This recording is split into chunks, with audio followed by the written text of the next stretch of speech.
Cómo dejar de ser tan amable y empezar a ser respeto, audiolibro completo. Hay una versión tuya que se levanta cada mañana y decide, antes incluso de lavarse los dientes, que hoy tampoco va a molestar a nadie. Esa versión contesta los mensajes rápido para que nadie piense que los está ignorando.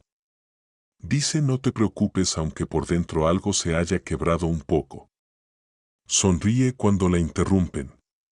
Cede el asiento, el turno, la razón, el fin de semana, la opinión, y lo hace con tanta naturalidad que ni siquiera nota que lo está haciendo. Lleva tanto tiempo haciéndolo que ya no lo reconoce como una decisión. Lo vive como personalidad.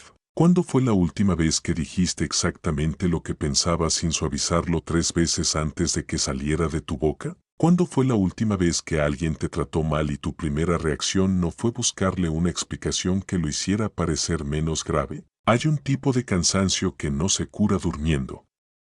Es el cansancio de haber pasado años enteros haciendo que la vida de los demás sea más cómoda a costa de la tuya.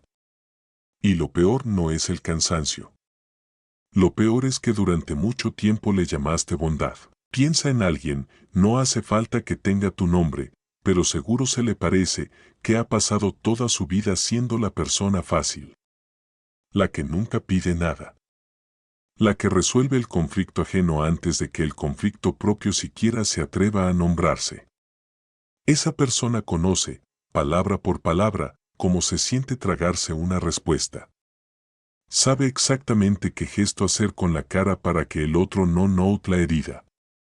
Ha convertido la incomodidad en un idioma que habla con fluidez y que nadie más entiende porque nunca lo tradujo en voz alta. Este no es un audiolibro sobre aprender a decir que no. Eso ya lo escuchaste antes, en otro lado, y no funcionó porque el problema nunca fue la palabra.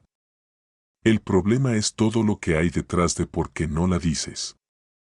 Esto es sobre entender por qué llevas tanto tiempo entregando tu paz a cambio de caerle bien a gente que ni siquiera nota el precio que estás pagando. Y sobre por qué esa costumbre, la que te hizo sentir buena persona, es exactamente la misma que ha enseñado al mundo a tratarte como alguien que no necesita ser tratado con cuidado. Quédate. Lo que viene no te va a consolar. Te va a mostrar algo que ya sabías, pero que habías decidido no mirar de frente. Introducción. Vamos a llamarla amabilidad, porque es la palabra que usamos para no incomodarnos con lo que realmente es. La amabilidad verdadera nace de la abundancia. Alguien que se siente completo da porque le sobra, no porque le falte algo si no da. Pero hay otra cosa que se le parece por fuera y que por dentro funciona exactamente al revés, una amabilidad que nace del miedo. Miedo a decepcionar. Miedo a que dejen de quererte si dejas de ser útil. Miedo a que un desacuerdo se convierta en abandono.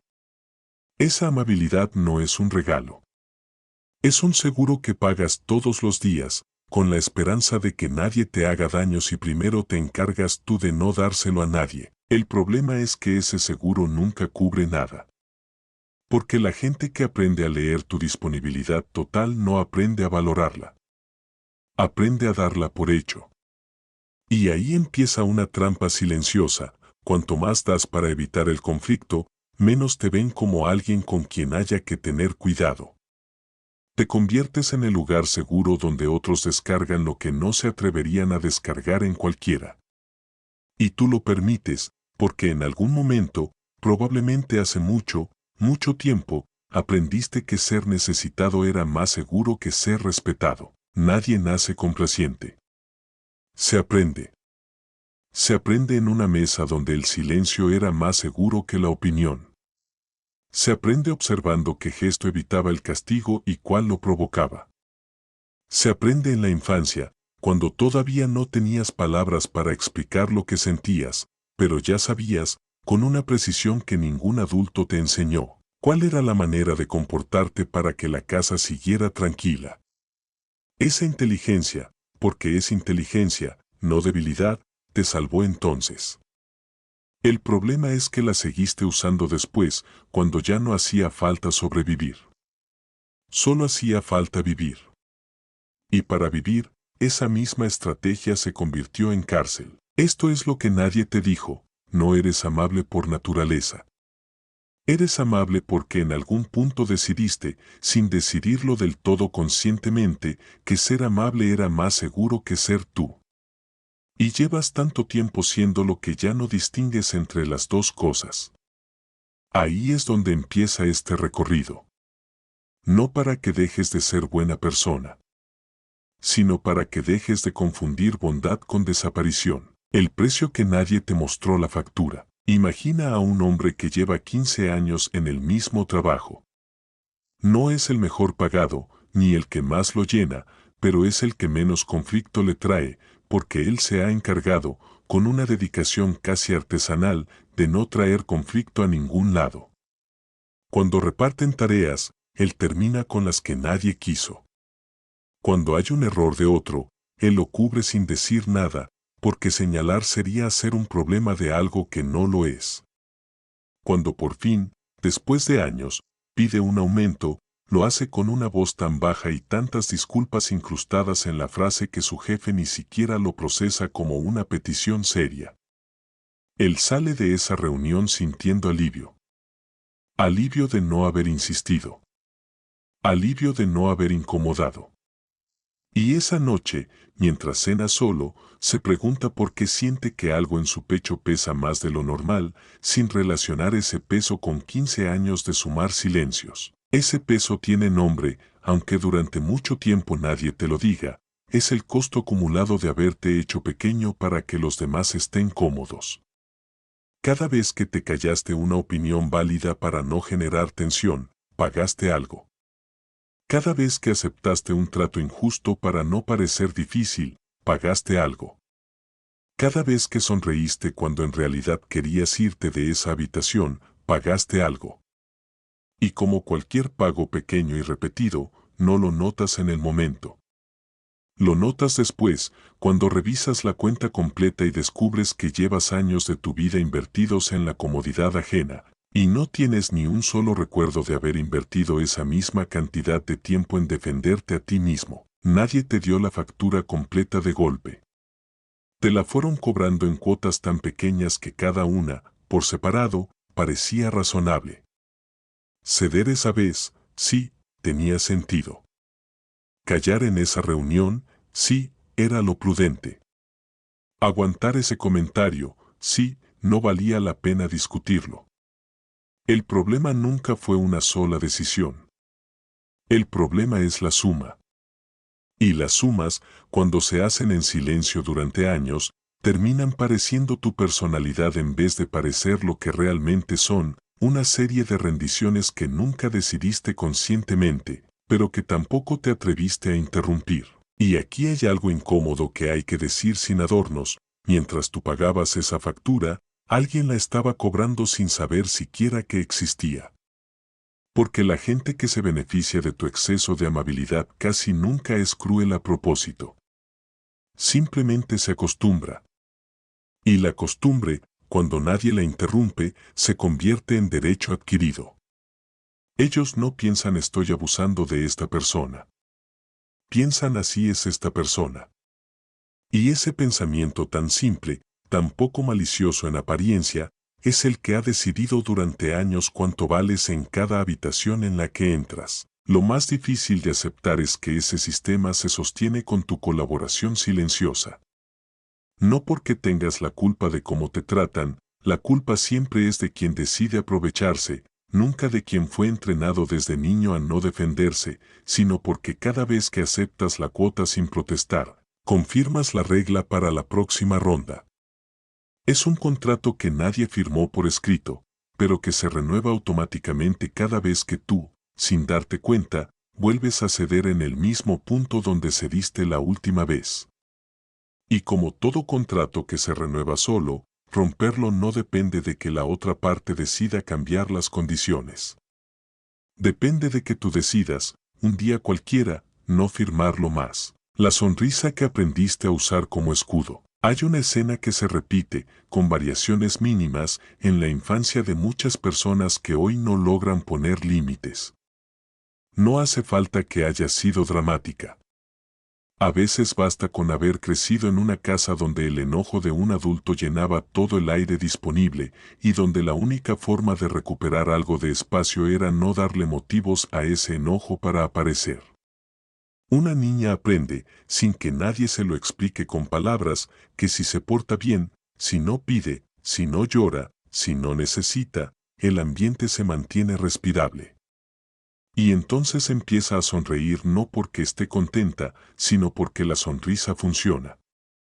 Funciona para calmar. Funciona para desviar.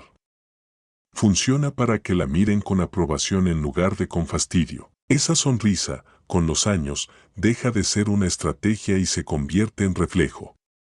Ya no la piensa. Le sale sola, incluso cuando algo le duele, incluso cuando alguien la trata mal frente a otras personas, incluso cuando merecería, por derecho propio, mostrar cualquier otra cosa que no fuera calma. Porque su sistema nervioso aprendió hace mucho que mostrar otra cosa costaba más caro que fingir que todo estaba bien. Esto no es un defecto de carácter. Es una adaptación brillante a un entorno que no daba muchas opciones mejores. El problema es que los entornos cambian y las adaptaciones, si nadie las revisa, se quedan iguales. La niña que aprendió a sonreír para sobrevivir se convierte en una adulta que sonríe para no perder el trabajo, para no perder la pareja, para no perder la aprobación de gente que, en el fondo, ni siquiera está evaluando con tanta atención como ella cree. ¿Alguna vez notaste que tu cara hace algo distinto a lo que sientes por dentro con una frecuencia que ya ni te sorprende? ¿Alguna vez saliste de una conversación con la mandíbula tensa de tanto sostener una expresión amable que no correspondía a lo que estabas viviendo en ese momento? Ese gesto no es hipocresía. Es memoria corporal. Es la manera en que tu cuerpo sigue defendiéndose de un peligro que, técnicamente, ya pasó. El problema es que mientras ese escudo siga puesto, nadie, ni siquiera tú, puede ver lo que hay detrás. Y lo que hay detrás, casi siempre, es alguien que necesita ser tomado en serio y que lleva años entrenando a los demás, sin quererlo, para que no lo tomen en serio. Sostener una máscara amable durante años deja huella en el cuerpo, aunque nadie hable de eso. Hay una tensión en los hombros que nunca termina de irse del todo, una mandíbula que se aprieta sin permiso en cuanto entra alguien a la habitación, una respiración corta que se instala como configuración por defecto. El cuerpo de una persona que finge calma todo el tiempo no distingue entre fingir y sentir. Para el sistema nervioso, sostener una expresión contraria a lo que se siente por dentro cuesta la misma energía, o más, que enfrentar directamente lo que está pasando. Por eso hay gente que llega al final del día agotada sin haber hecho, en apariencia, nada extraordinario. No se cansaron del trabajo. Se cansaron de actuar tranquilidad durante 8 o 10 horas seguidas, decir que sí para no desaparecer. Hay una diferencia enorme entre ayudar porque quieres y ayudar porque temes lo que pasaría si no lo hicieras. Por fuera se ven idénticas. Por dentro son experiencias completamente opuestas. Una nace de la generosidad. La otra nace del pánico disfrazado de generosidad. Y la mayoría de las personas que dicen que sí a todo no lo hacen porque tengan una capacidad ilimitada de dar. Lo hacen porque decir que no activa, en algún lugar profundo y antiguo, la sensación de que van a dejar de ser queridas. Piensa en una mujer que organiza cada reunión familiar, que resuelve cada crisis ajena a las 3 de la madrugada, que jamás falta a un compromiso aunque llegue exhausta, aunque tenga fiebre, aunque su cuerpo le esté pidiendo con urgencia que se detenga. Ella no lo hace por generosidad pura. Lo hace porque en algún punto de su historia aprendió que su valor dependía de cuánto daba, no de quién era. Y esa ecuación, una vez instalada, es implacable. Si dejo de dar, dejo de valer. Si dejo de valer, me quedo sola. Entonces sigue dando, incluso cuando ya no le queda nada, porque parar se siente, a nivel casi biológico, como desaparecer. Esta es una de las verdades más difíciles de aceptar sobre la amabilidad excesiva. Muchas veces no está motivada por amor al otro, sino por terror a la propia irrelevancia. Y decirlo así, sin suavizarlo, incomoda. Porque preferimos pensar que somos generosos por elección, no por miedo. Pero hay una manera sencilla de comprobar cuál de las dos cosas es. Pregúntate qué sientes en el cuerpo, justo antes de decir que sí a algo que en realidad no quieres hacer. Si sientes calidez, es generosidad. Si sientes un apretón en el pecho, una urgencia, una sensación de que negarte tendría consecuencias, eso no es generosidad. Eso es miedo con buena presentación. ¿Y qué pasaría si un día, solo un día, dejaras de estar disponible para todo el mundo? La respuesta honesta, la que casi nadie se atreve a decir en voz alta, es esta: probablemente no pasaría nada catastrófico. Alguien se sorprendería. Alguien quizás se enojaría un poco. Pero el mundo seguiría girando y las personas que de verdad te valoran seguirían ahí, un poco desconcertadas quizás, pero ahí. Las que desaparecieran apenas dejaras de servirles, nunca estuvieron ahí por ti. Estaban ahí por lo que hacías por ellas.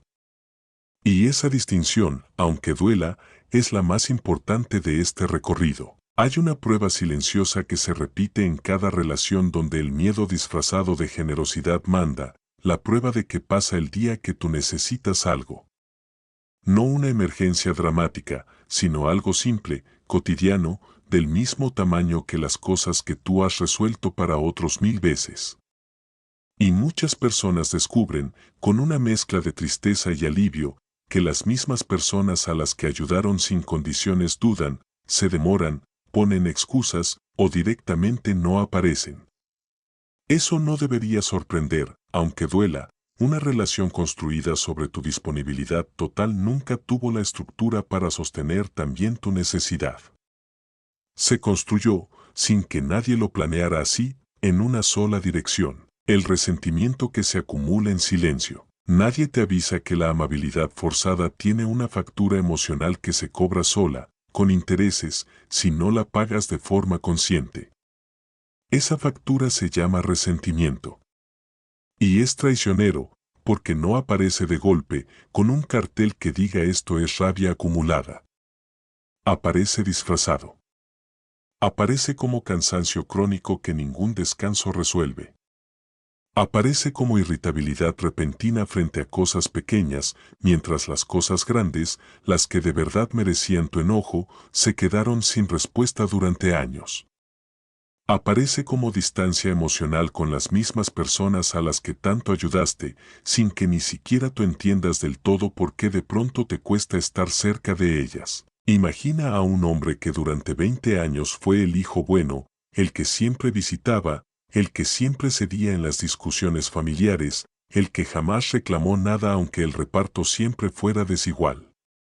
Un día, sin ningún motivo aparente, explota por algo mínimo, un comentario sin importancia en una cena cualquiera, y toda la familia se queda perpleja, preguntándose qué le pasó. Lo que le pasó no tiene nada que ver con esa cena. Tiene que ver con 20 años de facturas impagas que finalmente encontraron una grieta por donde salir. El resentimiento no desaparece porque lo ignores. Se comprime, espera, y sale por donde puede, casi siempre en el momento y la forma menos indicados, dañando justo lo que menos querías dañar. Esto es importante entenderlo sin culpa: el resentimiento no te convierte en mala persona. Es información. Es tu parte más honesta, la que no aprendió a mentir tan bien como el resto de ti, avisándote de que algo en la distribución de tu vida está profundamente desequilibrado. Ignorarlo no lo apaga. Solo lo entierra un poco más hondo, hasta la próxima vez que encuentre una salida. ¿Cuántas veces te has sorprendido sintiendo rabia hacia alguien y, en lugar de preguntarte por qué, te has apurado a convencerte de que no tienes derecho a sentir eso? Esa pregunta que te haces, ¿tengo derecho a sentir esto?, ya es una pista. Porque las personas que crecieron sintiéndose merecedoras de respeto no necesitan pedirse permiso para sentir enojo cuando algo las lastima. Lo sienten, lo procesan y actúan en consecuencia. Las que no, se quedan atrapadas en un bucle de autorización constante, pidiéndose permiso para sentir lo que ya están sintiendo, mientras el resentimiento sigue creciendo debajo, alimentado precisamente por esa negación. El resentimiento no siempre grita. A veces susurra en forma de silencios que se alargan un poco más de lo normal, de un tono de voz que se vuelve plano justo cuando debería mostrar calidez, de una distancia que se instala sin explicación entre dos personas que hasta hace poco parecían muy cercanas. Es la manera que tiene el cuerpo de retirar, poco a poco, lo que la boca nunca se atrevió a negar del todo. Y es doloroso para ambos lados, porque quien lo sufre no sabe qué provocó ese cambio, y quien lo carga tampoco sabría explicarlo con claridad, porque nunca se permitió nombrarlo mientras aún se podía hacer algo con esa información. La ilusión de que complacer te da el control. Hay una parte incómoda de todo esto que casi nadie quiere mirar de frente. Complacer a los demás no es solo miedo. También es, muchas veces, una forma silenciosa de intentar controlar cómo te ven. Si siempre eres amable, si nunca das motivo de queja, si te anticipas a cada necesidad ajena antes de que la pidan, estás, sin decirlo así, intentando gestionar la opinión que los demás tienen de ti. Es una manera de decir, si hago todo bien, nadie tendrá razones para juzgarme, para abandonarme, para verme como alguien que no vale la pena. Es control disfrazado de entrega. Y aquí está la ironía cruel de esta estrategia. Cuanto más intentas controlar la percepción ajena siendo excesivamente complaciente, menos control real tienes sobre cómo te tratan. Porque estás entregando la definición de tu valor a la reacción de otros. Tu paz depende de que ellos estén contentos. Tu tranquilidad depende de que nadie se moleste contigo. Y eso no es paz. Es una vigilancia constante, agotadora, sobre un territorio, la opinión ajena, que nunca fue tuyo para controlar. Piensa en una mujer que revisa cada mensaje 3 veces antes de enviarlo, no para que diga lo que quiere decir con precisión, sino para asegurarse de que nadie pueda malinterpretarlo como brusco, como exigente, como difícil. Piensa en el desgaste mental de vivir así, calculando permanentemente el efecto de cada palabra en la percepción ajena, en lugar de simplemente decir lo que necesita decir. Esa vigilancia constante no es cuidado por los demás. Es miedo a perder el control sobre una imagen que, de todas formas, no depende enteramente de ella. ¿Qué pasaría si dejaras de gestionar la opinión de los demás sobre ti y empezaras a gestionar, en cambio, tu propio respeto por ti mismo? Esa pregunta cambia el juego por completo. Porque mientras tu prioridad sea que nadie piense mal de ti, vas a seguir sacrificando tus propias necesidades en el altar de una aprobación que, además, nunca es suficiente. Siempre hay alguien más a quien complacer. Siempre hay un límite más que ceder. La aprobación ajena es un pozo sin fondo, y llevas años intentando llenarlo entregando pedazos de ti mismo. Hay un agotamiento particular que solo conocen quienes viven vigilando cómo los perciben los demás, el agotamiento de estar siempre un paso adelante de la reacción ajena, calculando, anticipando, ajustando. Es un trabajo invisible, no remunerado, que nadie te pidió hacer pero que tú sostienes con una disciplina digna de mejores causas. Y lo curioso es que, incluso haciendo ese trabajo con tanta dedicación, la gente igual se forma su propia opinión de ti, con o sin tu permiso, con o sin tu esfuerzo. Todo ese control que crees ejercer sobre la percepción ajena es, en el fondo, una ilusión que te mantiene ocupada evitando lo único que de verdad podría cambiar tu vida, ocuparte de tu propio bienestar en lugar del bienestar de tu imagen. ¿Por qué crees que no mereces el mismo trato que das? Aquí llegamos a algo que muchas veces se evita nombrar directamente, porque duele más que todo lo anterior. En el fondo, muchas personas excesivamente amables no creen merecer el mismo cuidado que ofrecen a los demás.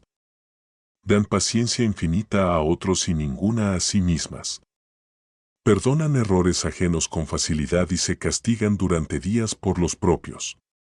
Defenderían a un amigo con uñas y dientes frente a un maltrato, pero frente al mismo maltrato dirigido a ellas, se quedan calladas, buscando la manera de entender al agresor antes que de protegerse a sí mismas. Esta asimetría no es casualidad ni coincidencia de carácter. Es el resultado directo de haber aprendido, en algún momento temprano, que las propias necesidades importaban menos que las ajenas. Puede haber sido en una casa donde había otro miembro de la familia que requería más atención, más cuidado, más energía, y donde uno aprendió a ocupar el menor espacio posible para no ser una carga adicional. Puede haber sido en un entorno donde expresar una necesidad propia se interpretaba como egoísmo, como drama, como estar pidiendo demasiado.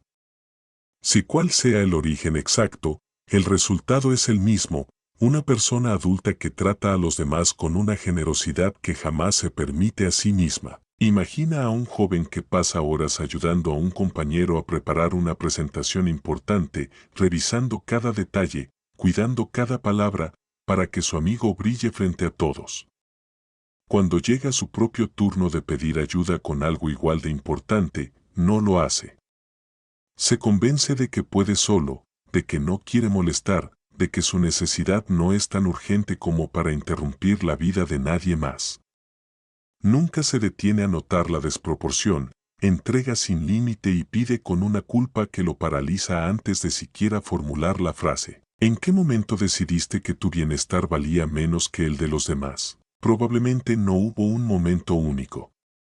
Fue una acumulación de mensajes pequeños, repetidos durante años, que fueron construyendo una jerarquía silenciosa en la que tú quedaste, casi siempre, en el último lugar.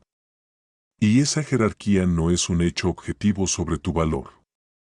Es una creencia aprendida.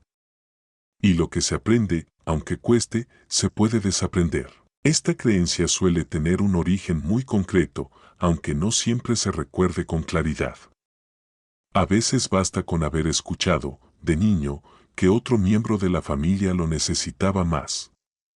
A veces basta con haber notado que el elogio llegaba únicamente cuando uno resolvía algo para otro, y nunca cuando simplemente existía sin producir nada. Ese aprendizaje temprano se instala como una ecuación silenciosa: mi valor depende de lo útil que sea para los demás, no de quién soy cuando no estoy siendo útil para nadie. Y esa ecuación, sostenida durante décadas, termina por convencerte de que pedir para ti mismo lo que das con tanta facilidad a otro sería, de alguna manera, un abuso de confianza que no te has ganado. Antes de seguir, quédate un momento en un lugar más silencioso. No es una sección más. Es una pausa distinta. Hay una imagen que casi todos guardan en algún cajón cerrado de la memoria, una versión más joven de sí mismos, esperando ser vista. No necesariamente ignorada de forma cruel. A veces solo un poco menos atendida que lo que hubiera necesitado, en una casa donde había demasiado ruido, demasiadas urgencias, demasiado poco espacio disponible para preguntar cómo estaba realmente aquel niño o aquella niña callada en la esquina de la sala. Y esa versión joven aprendió algo que nunca nadie tuvo que decirle en voz alta: que ser fácil, ser poco, ser silenciosa, era la manera de seguir mereciendo un lugar en esa casa. Esa imagen no se queda en la infancia. Se muda contigo. Se sienta en tus reuniones de trabajo. Se acuesta contigo cuando tragas una frase que merecías decir. Aparece cada vez que alguien te interrumpe y tú, en lugar de terminar tu idea, la dejas ir sin pelear por ella, porque en algún lugar profundo sigues creyendo que insistir sería pedir demasiado. Hay un miedo que casi nadie dice en voz alta y que quizás tú tampoco te has permitido nombrar del todo: el miedo a que, si por fin dejas de ser la persona fácil, descubras que en realidad nunca te quisieron por quien eras, sino por lo poco que pedías. Ese miedo es legítimo. Y es, también, la razón exacta por la que necesitas atravesarlo en lugar de seguir evitándolo. Porque mientras ese miedo dirija tu vida desde la sombra, vas a seguir eligiendo relaciones y comportamientos que lo confirmen, en lugar de darte la oportunidad de descubrir que hay personas capaces de quererte exactamente en la misma medida cuando ocupas espacio que cuando desapareces. Piensa, por un momento, en la niña o el niño que fuiste, esperando en silencio a que alguien preguntara qué necesitaba, sin atreverse jamás a decirlo primero. Esa espera, esa costumbre de esperar sin pedir, no terminó cuando creciste. Simplemente cambió de escenario. Sigue esperando, en tus relaciones actuales, a que alguien adivine lo que necesitas, porque pedirlo directamente todavía se siente, en algún rincón antiguo de ti, como un riesgo demasiado grande. No hay nada roto en ti por haber aprendido esto. Fue, en su momento, la respuesta más inteligente disponible para un niño con recursos limitados frente a un mundo que no siempre supo cuidarlo como merecía. Pero tú ya no eres ese niño. Tienes, ahora, algo que entonces no tenías, la capacidad de elegir de manera distinta, aunque el cuerpo todavía recuerde el miedo con la misma intensidad de siempre. Aprender a decir no sin traducirlo en disculpas. Hay una diferencia enorme entre poner un límite y negociar un permiso para tenerlo.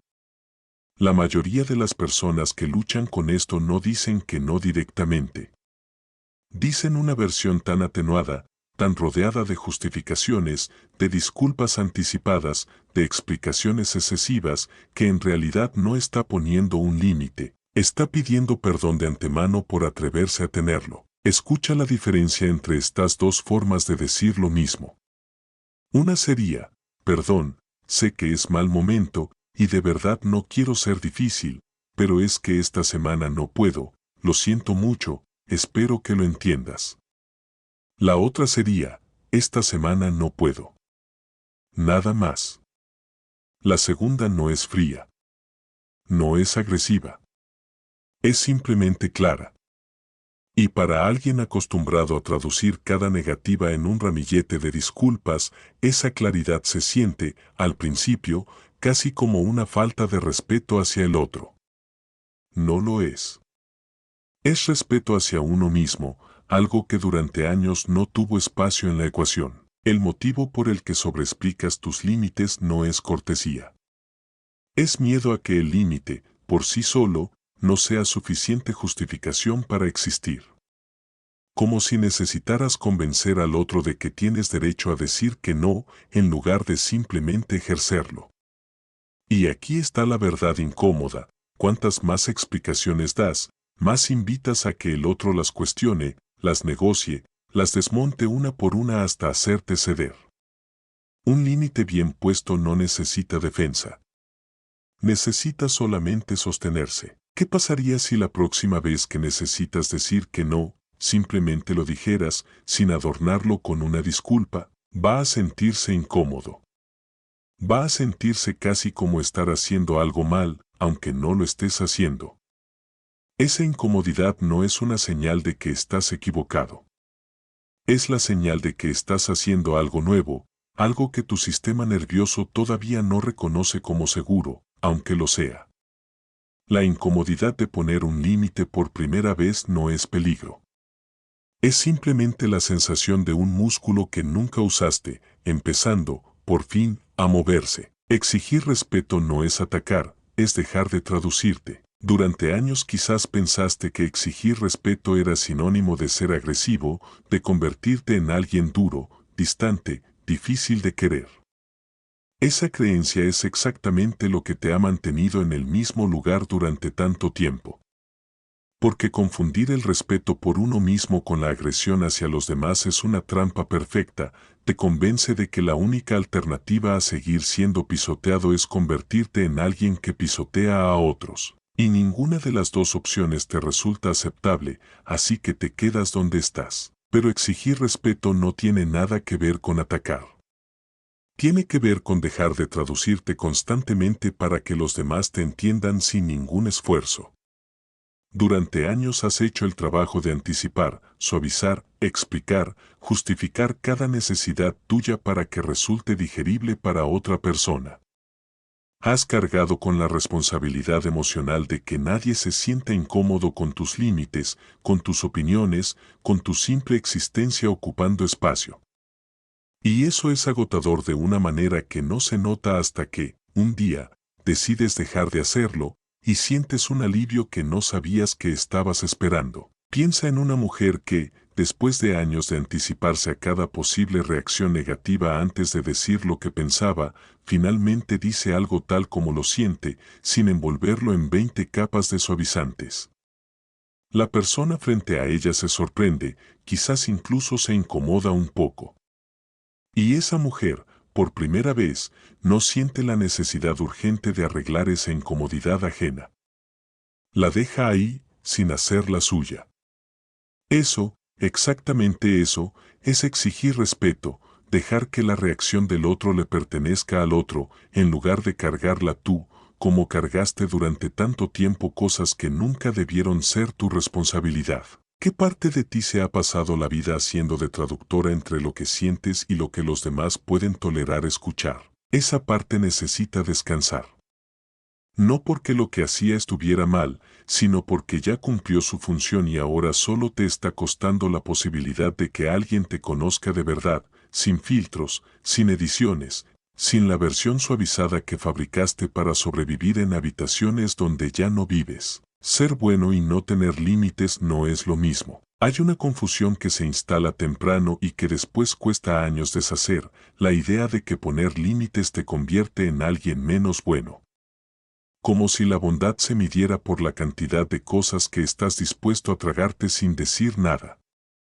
Bajo esa lógica, la persona más buena del grupo sería, siempre, la que menos se defiende, la que más aguanta, la que jamás incomoda a nadie con una negativa. Y bajo esa misma lógica, terminas premiando el silencio y castigando cualquier intento de cuidarte, incluso cuando ese intento viene de ti mismo. Pero la bondad y la ausencia de límites no son la misma cosa, aunque durante mucho tiempo hayan compartido el mismo disfraz. La bondad verdadera puede convivir perfectamente con un no firme. Puede convivir con una voz que dice esto no lo voy a aceptar sin dejar de ser una voz cálida, sin dejar de importarle el otro. Lo que no puede convivir con la bondad es la anulación constante de uno mismo disfrazada de generosidad. Eso no es ser buena persona. Es haber aprendido que tu bienestar es negociable y el de los demás no. Imagina a una mujer que durante años creyó que ser la que entiende todo era su mejor virtud. Entendía los retrasos, entendía los malos tratos disimulados de comentario en comentario, entendía las excusas repetidas, entendía todo, siempre, sin excepción. Un día alguien le preguntó, casi de pasada, quién la entendía a ella cuando ella fallaba, cuando ella llegaba tarde, cuando ella tenía un mal día.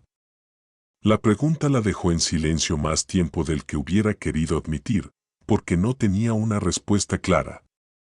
Había construido toda su identidad alrededor de comprender a los demás y nunca se detuvo a preguntarse si alguien hacía lo mismo por ella. Ser bueno no exige que te borres. Exige, en todo caso, lo contrario, exige que estés lo suficientemente entero como para dar desde un lugar real, no desde el miedo a lo que pasaría si no lo hicieras. Un límite no es la negación de la bondad. Es la condición que la hace sostenible en el tiempo, en lugar de convertirla en un recurso que se agota hasta dejarte vacío. El miedo a que dejen de necesitarte, no a que dejen de quererte. Hay un matiz que rara vez se nombra con precisión, y que cambia por completo la manera de entender por qué cuesta tanto poner límites. Muchas veces el miedo no es a que dejen de quererte. Es a que dejen de necesitarte. Son dos cosas distintas, aunque se confundan con facilidad. El amor no depende de que seas útil. La necesidad, sí. Y cuando alguien construyó su lugar en una familia, en un grupo de amigos, en una relación, siendo la persona indispensable, la que resuelve, la que sostiene, la que siempre tiene una solución, dejar de serlo se siente, en algún nivel muy profundo, como perder el derecho a pertenecer. Piensa en un hombre que durante toda su vida adulta fue el que siempre puede. El que llega antes para ayudar a mudarse a un amigo. El que presta dinero sin preguntar cuándo se lo van a devolver. El que responde el teléfono a cualquier hora si alguien lo necesita. Ese rol le dio, durante años, una sensación clarísima de propósito, de lugar en el mundo. El problema apareció cuando su cuerpo empezó a fallarle, cuando ya no pudo sostener ese ritmo, y descubrió, con un miedo que no esperaba, que no sabía quién era cuando no estaba siendo útil para nadie. No temía que dejaran de quererlo.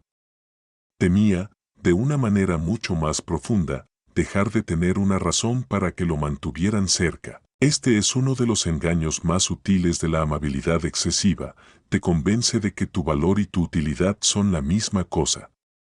Y mientras creas eso, cada límite que pongas se va a sentir como un riesgo existencial, no como un simple ajuste razonable en una relación. Vas a necesitar, en algún momento, separar esas dos ideas con toda la claridad posible. Puedes dejar de ser indispensable para alguien y seguir siendo profundamente valioso. Son cosas distintas. Solo que durante años nadie te ayudó a distinguirlas. Aprender a recibir sin sentir que debes algo a cambio. Hay una prueba, más incómoda todavía que poner límites, que revela con precisión quirúrgica el tamaño real de esta herida, la prueba de recibir. No de dar, en eso ya eres experto, sino de recibir un cuidado, un regalo, una ayuda, sin que se te active de inmediato la necesidad urgente de devolver algo equivalente, como si cada gesto de cariño ajeno abriera automáticamente una cuenta pendiente que hay que saldar cuanto antes. Observa lo que ocurre en tu cuerpo la próxima vez que alguien te ofrezca ayuda sin pedir nada a cambio. Para muchas personas excesivamente complacientes, esa oferta genera, en lugar de alivio, una incomodidad instantánea. Aparece el impulso de rechazarla educadamente o de aceptarla mientras ya se está pensando en cómo compensarla lo antes posible. Recibir sin deber nada se siente, para este tipo de sistema nervioso, como estar en deuda automáticamente, incluso cuando la otra persona jamás lo planteó en esos términos. Esto tiene sentido si entendemos de dónde viene. Si aprendiste que tu lugar en una relación dependía de lo que aportabas, recibir sin aportar nada a cambio rompe la única fórmula que conocías para sentirte segura en un vínculo. Es como si, sin la balanza equilibrada por tu propio esfuerzo, el vínculo entero se sintiera inestable. Pero una relación sana no funciona como una contabilidad estricta de favores intercambiados en tiempo real. Funciona con una confianza más amplia, más generosa, donde a veces das más y a veces recibes más, y ninguna de las dos cosas pone en riesgo el vínculo completo. Aprender a recibir sin culpa, sin urgencia de devolución inmediata, sin convertir cada gesto de cariño en una transacción pendiente, es una de las formas más silenciosas y más profundas de empezar a creer que mereces cuidado por el simple hecho de existir, no por lo que produces. Tolerar la incomodidad ajena sin correr a resolverla. Hay un reflejo que se activa casi de inmediato en las personas acostumbradas a complacer, en cuanto perciben incomodidad en otro, un silencio tenso, una cara de desacuerdo, un tono ligeramente frío, sienten la necesidad urgente de arreglarlo. Aunque esa incomodidad no tenga nada que ver con ellas. Aunque sea, simplemente, el estado de ánimo normal de otra persona en un momento cualquiera. El reflejo aparece de todas formas, automático, casi antes de que puedan pensarlo. Hay que hacer algo para que esa incomodidad desaparezca. Este reflejo tiene un origen comprensible. En muchos casos, de niño, la incomodidad de un adulto era peligrosa. Anunciaba gritos, castigos, un ambiente que se volvía irrespirable. Aprender a leerla con rapidez y a intervenir antes de que escalara era, entonces, una estrategia de supervivencia razonable. El problema es que, en la vida adulta, la mayoría de las incomodidades ajenas no son peligrosas. Son solo incómodas. Y no es tu trabajo resolver cada una de ellas. Piensa en una situación tan simple como poner un límite frente a alguien y notar que esa persona se queda en silencio, visiblemente disgustada. El reflejo aprendido dice, arregla esto, di algo que suavice la tensión, retrocede un poco para que la cara de esa persona vuelva a relajarse. Pero aprender a exigir respeto implica, precisamente, resistir ese reflejo. Implica dejar que el otro sienta lo que tenga que sentir frente a un límite razonable, sin que tú te apresures a rescatarlo de su propia incomodidad. No se trata de volverte indiferente al malestar ajeno. Se trata de dejar de asumir automáticamente que ese malestar es tu responsabilidad. Como se ve, en la práctica, alguien que exige respeto sin dejar de ser amable. Quizás en algún momento de este recorrido imaginaste que exigir respeto significaba convertirte en alguien más frío, más cortante, menos disponible para la gente que quieres. No es así, y vale la pena describirlo con precisión, porque la imaginación tiende a irse a los extremos cuando no tiene un ejemplo claro que seguir. Alguien que exige respeto sin dejar de ser amable sigue ayudando, pero elige cuándo y a quién, en lugar de hacerlo de forma automática con cualquiera que lo pida. Sigue siendo cálido, pero su calidez ya no funciona como moneda de cambio para evitar el conflicto. Dice que no con la misma naturalidad con la que antes decía que sí, sin convertir esa negativa en un examen de varias líneas sobre por qué tiene derecho a decirla. Nota la incomodidad ajena, la registra, y sigue adelante si el límite que puso era razonable. Recibe ayuda sin sentir que debe devolverla de inmediato. Y, sobre todo, deja de anticiparse a cada posible reacción negativa antes de hablar, confiando en que las personas que de verdad la valoran van a poder tolerar una versión suya un poco más honesta, un poco menos editada. Esa persona no nació así. La construyó, decisión por decisión, incomodidad por incomodidad, sosteniendo límites incluso cuando el cuerpo pedía ceder por costumbre. No hay un punto de llegada donde el miedo desaparece por completo.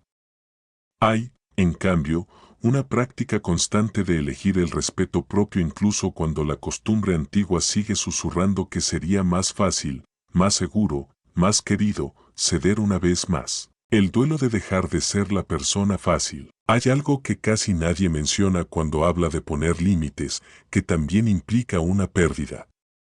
No solo una ganancia.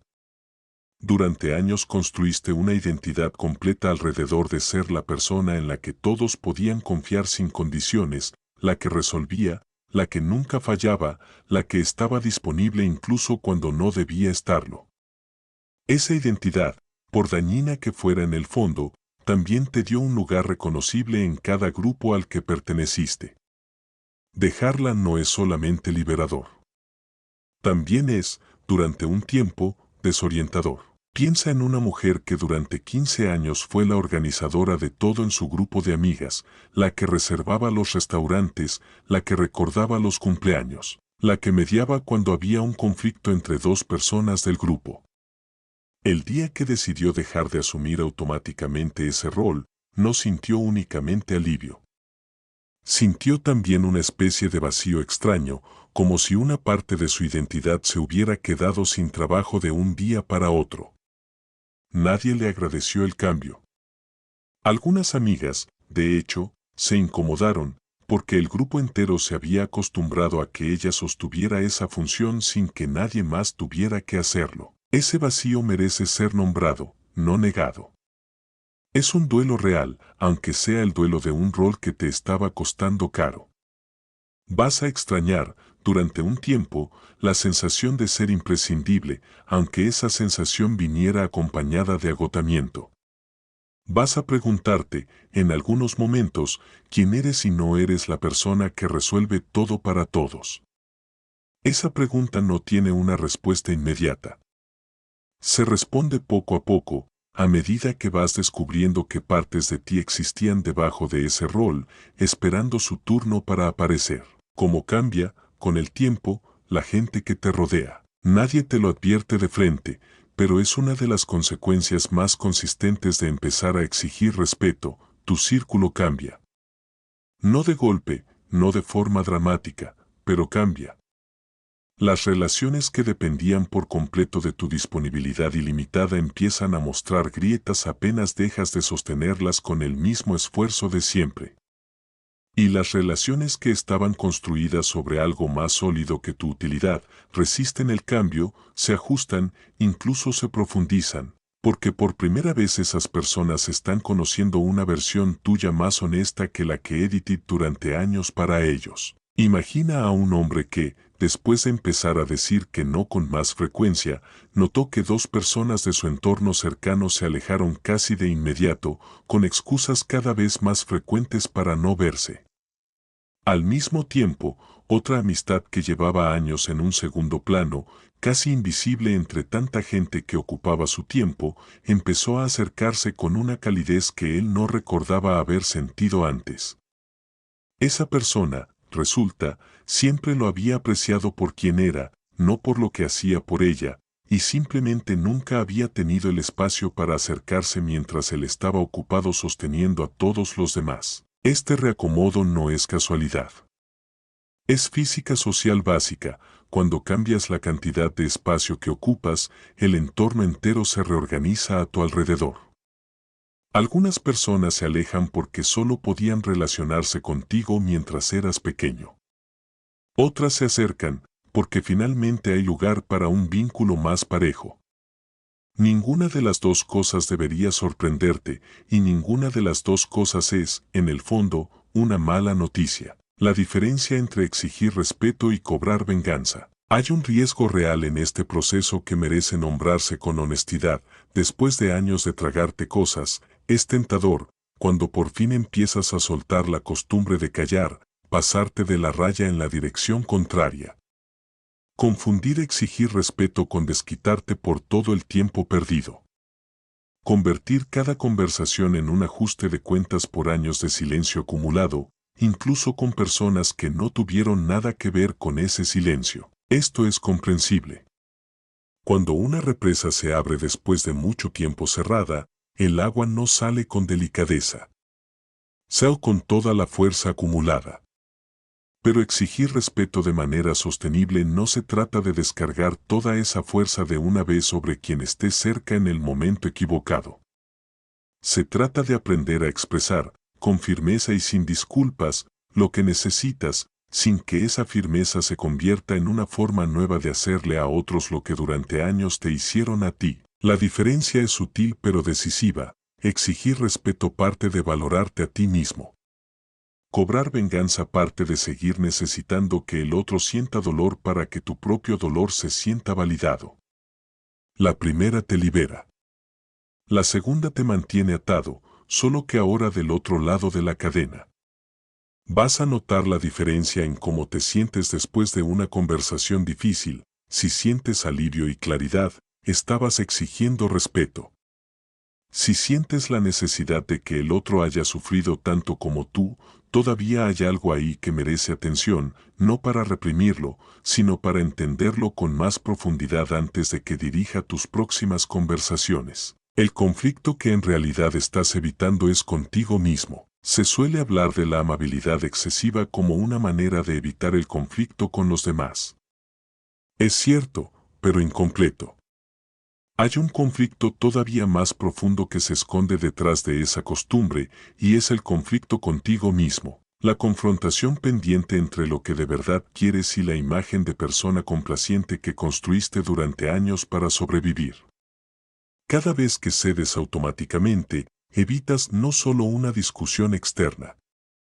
Evitas también preguntarte qué es lo que tú, sin la opinión de nadie más de por medio, realmente deseas. Esto explica algo que muchas personas complacientes descubren con sorpresa cuando empiezan este proceso. No solo les cuesta poner límites con otros. Les cuesta, incluso más, saber qué quieren cuando nadie más está mirando. Han pasado tanto tiempo calculando lo que los demás esperan de ellas, que la pregunta simple, ¿qué quiero yo, aquí, ahora, sin pensar en nadie más?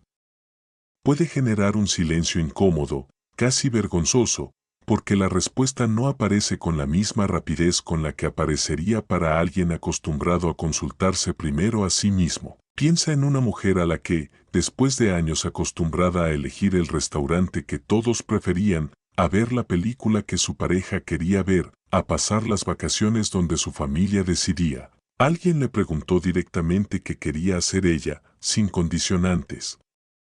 Se quedó en blanco.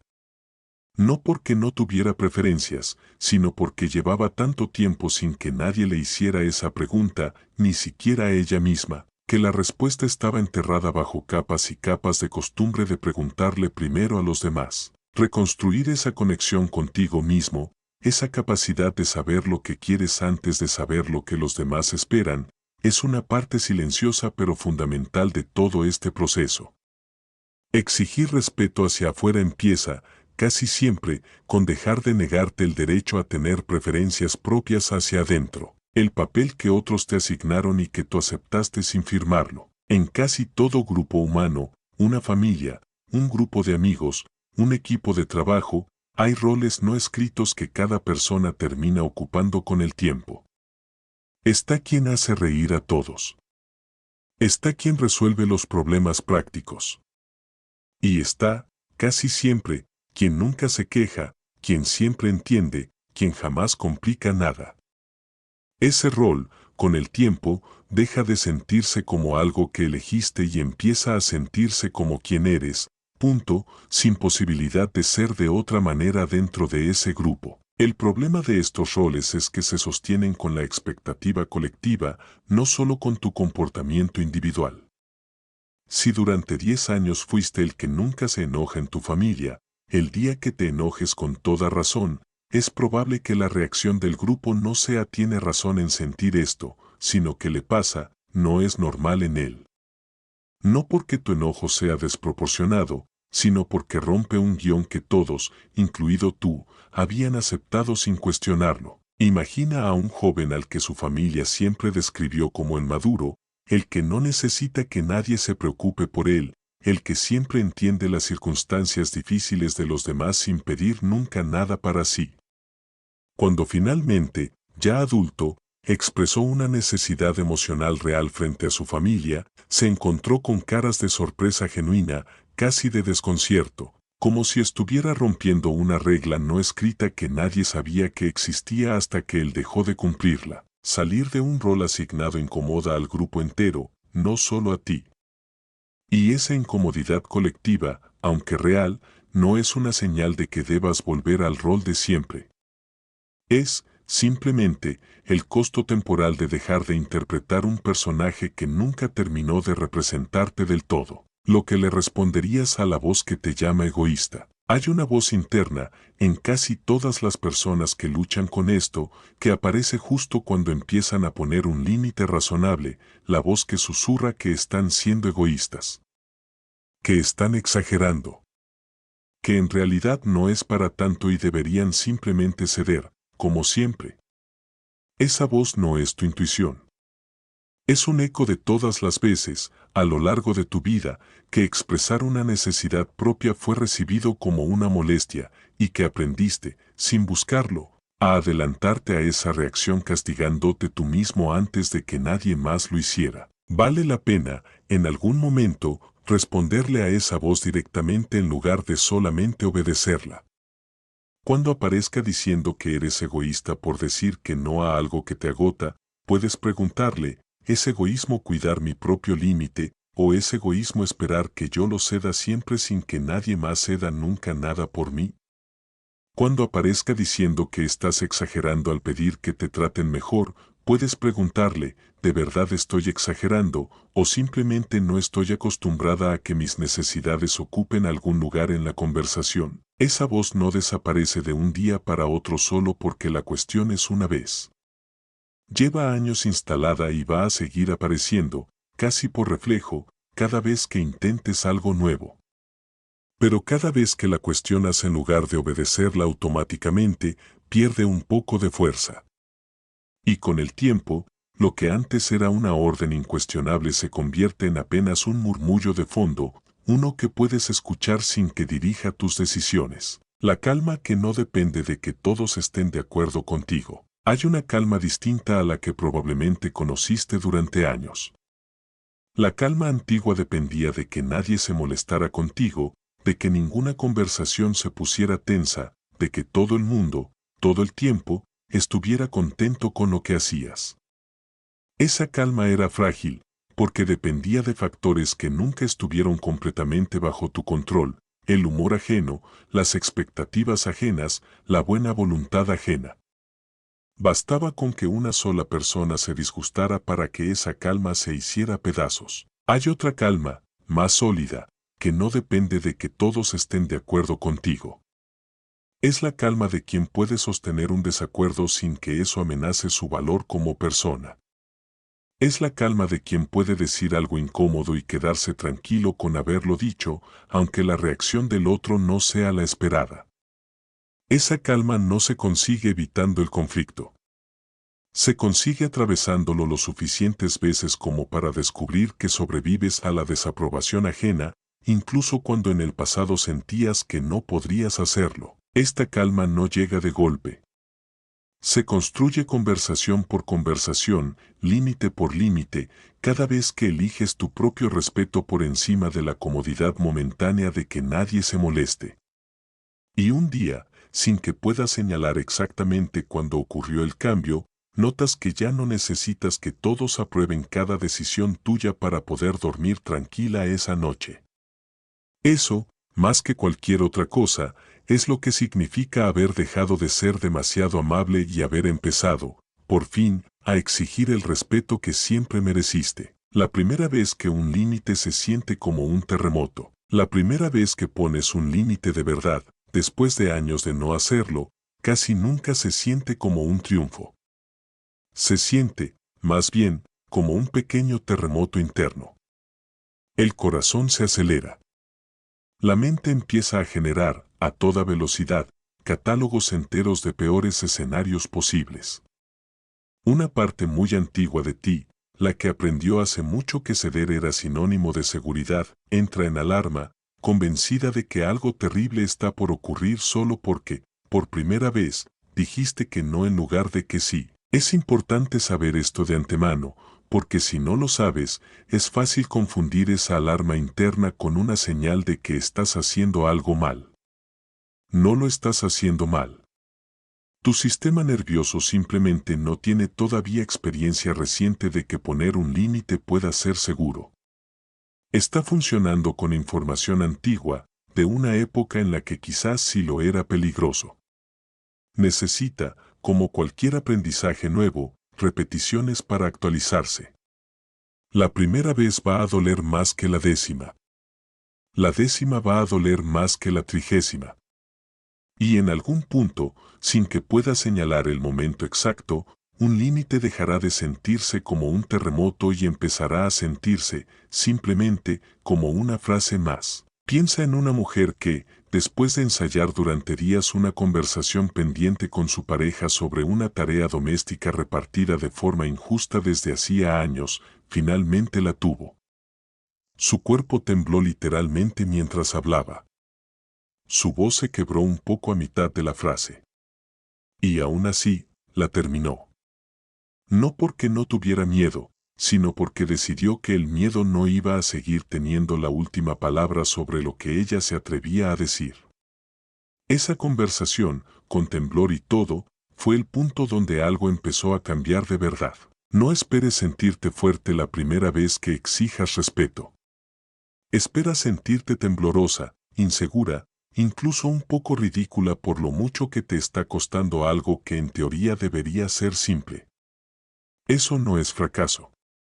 Es exactamente como se siente hacer, por primera vez, algo que tu cuerpo todavía no reconoce como seguro, aunque ya lo sea. La pregunta que revela cuánto respeto te falta pedir. Hay un ejercicio simple, casi incómodo de lo directo que es, que revela con precisión cuánta distancia hay entre el respeto que exiges para los demás y el que te permites exigir para ti mismo. Piensa en alguien que quieres profundamente, un hijo, una amiga cercana, un hermano. Ahora imagina que esa persona fuera tratada exactamente de la misma manera en que tú permites que te traten a ti. La misma indiferencia. Los mismos comentarios que minimizan lo que siente. El mismo patrón de dar sin recibir nunca lo mismo a cambio. Para la mayoría de las personas que luchan con el exceso de amabilidad, esa imagen resulta insoportable de sostener. La sola idea de que alguien tratara así a quien aman despierta una defensa inmediata, feroz, sin ninguna duda de por medio. Y ahí está la grieta que hay que mirar de frente. Si ese trato te parece intolerable para alguien que amas, ¿por qué te parece tolerable para ti? La respuesta casi nunca tiene que ver con que merezcas menos. Tiene que ver con que nunca aprendiste a activar por ti misma la misma defensa feroz que activas automáticamente por los demás. Esta distancia entre el respeto que defenderías para otro y el que te permites exigir para ti no es un defecto moral. Es, simplemente, el mapa exacto de donde queda pendiente el trabajo.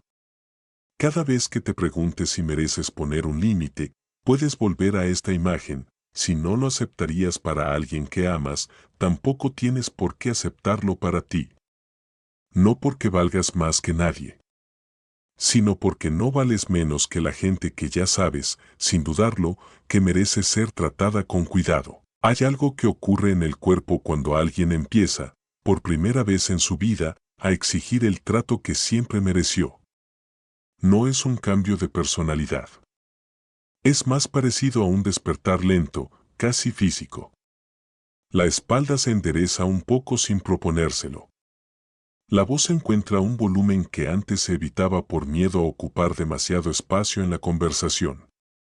Las frases empiezan y terminan sin ese exceso de disculpas incrustadas entre las palabras. Y lo más extraño de todo es que, al principio, esa persona no se siente poderosa. Se siente expuesta. Porque durante años la invisibilidad fue su forma de seguridad, y salir de ahí, aunque sea lo correcto, no se siente como una victoria inmediata. Se siente como estar de pie en medio de una habitación sin nada detrás de lo cual esconderse. Y sin embargo, algo cambia en cómo la tratan los demás. No de inmediato, no de forma espectacular, pero cambia. Porque las personas, la mayoría de ellas, sin mala intención, ajustan su comportamiento a la cantidad de espacio que tú mismo reclamas. Si te encoges, se acomodan en ese espacio que dejaste libre. Si te expandes, con calma, sin violencia, sin pedir permiso, encuentran, casi siempre, la manera de respetar ese nuevo límite. No todos. Algunos, los que solo podían quererte cuando eras pequeño, se van a alejar. Y eso, aunque asuste, no es una pérdida. Es una revelación de quien estaba ahí por ti y quien estaba ahí por la versión de ti que no ocupaba espacio. Habrá noches, en este proceso, donde vas a extrañar la comodidad de la vieja estrategia. La comodidad de ceder, de callar, de hacer que todo fluya sin fricción a costa tuya. Es una comodidad real, no la estás inventando. Pero es la comodidad de una jaula bien decorada. Y en algún momento, el precio de quedarte ahí empieza a doler más que el miedo de salir. Piensa en todas las veces que te tragaste algo importante para que otra persona no tuviera que sentir el peso de tu verdad.